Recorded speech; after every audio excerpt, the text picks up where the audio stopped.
guys! Today, gagawa tayo ng very simple and easy to make refrigerator cake, the Mango Real. Ano nga ba mga ingredients na kailangan para sa ref cake na ito?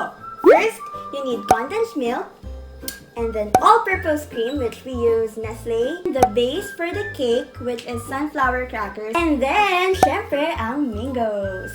But before anything else, dapat lagi nating ino-observe ang proper hygiene through washing our hands and tying our hair para maiwasang magkaroon ng buhok sa pagkain gagawin natin. Without further ado, let's get started.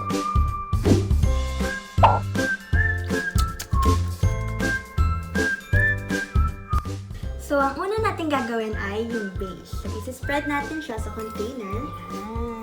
Actually, guys, yung challenging part sa paggawa ng ref cake na to ay yung pag-crush ng mismong crackers. It took me almost 2 hours para makrush nila ng very fine. Make sure na wala siyang spaces na matitira. Yan, ganyan-ganyan natin. Next step, pag okay na yung base layer, lalagyan niya na ng mango. Ako kasi, mas gusto ko, dinidip ko muna yung mango sa condensed milk para extra matamis bago ko siya ilagay dun sa base. Okay, wait lang ha. Be right back. So, ayan guys! Tapos na yung first layer ng mangoes natin, which makes it the second layer of the cake. So, next natin gagawin is bubuhusan natin ng condensed milk. So, after the condensed milk, lalagyan nyo naman ng all-purpose cream.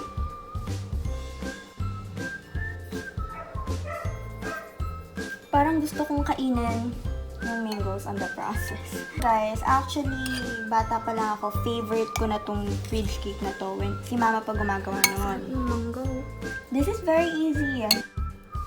Lagyan lang ulit natin siya ng condensed milk. All-purpose cream. So, dadamihan natin to kasi ito yung magbibigay ng ice cream texture dun sa cake. And we're done! We'll put it in the fridge now. And we'll let it in there for 4 to 5 hours. So, yan guys! Naka 4 hours na tayo naghihintay for our fridge cake. Ngayon, papatikim ko na sa aking family if they liked it or not. Sorry, haggard ko pa kasi kakatapos ko lang ng workout. So, parang na rin siya talagang ice cream cake. So, ano yan? Ang daming kaganapan siya. Tilapia, hindi ice cream yun. Ito mga ano to eh, trap. Alam ko ice cream talaga yan. Dalawang yung ice cream talaga.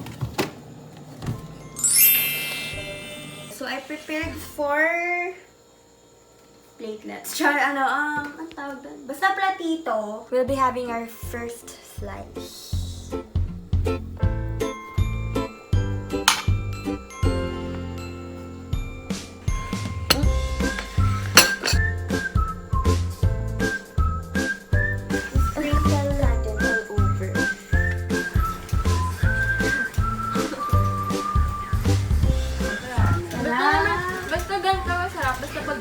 Elise has approved! You like it? Yes. Okay. May mango. The master cooker. Master chef. The master cook. Yum! Thanks, Betay! Next time, ikaw na lagi magagawa. Gagawa. Mama has approved! Oh, sorry, Jaja. You don't get to taste. Pampatanggal ng tayo. NANI?! Dada's approved! Yan! Nadoble kasi yung ano? Super juicy and Juicy? yung Tasty na lang. namatay Tasty. so tasty. And Kaya pa today. Jen has approved! Okay. So ako na titikim. Yan, nakitang-kita yung layers dito, guys. Check nyo. Na-mention ko earlier na ang ginagamit naming base for this fridge cake ay sunflower crackers. Instead of using graham crackers, ito yung ginagamit namin. Kasi binabalance niya yung taste, yung sweetness ng ibang ingredients, contrast dun sa saltiness ng crackers. So, hindi ka agad mauutaan. So yun guys, I hope you like it. I suggest you do it at home din kasi super sarap niya talaga. Goodbye everyone and God bless!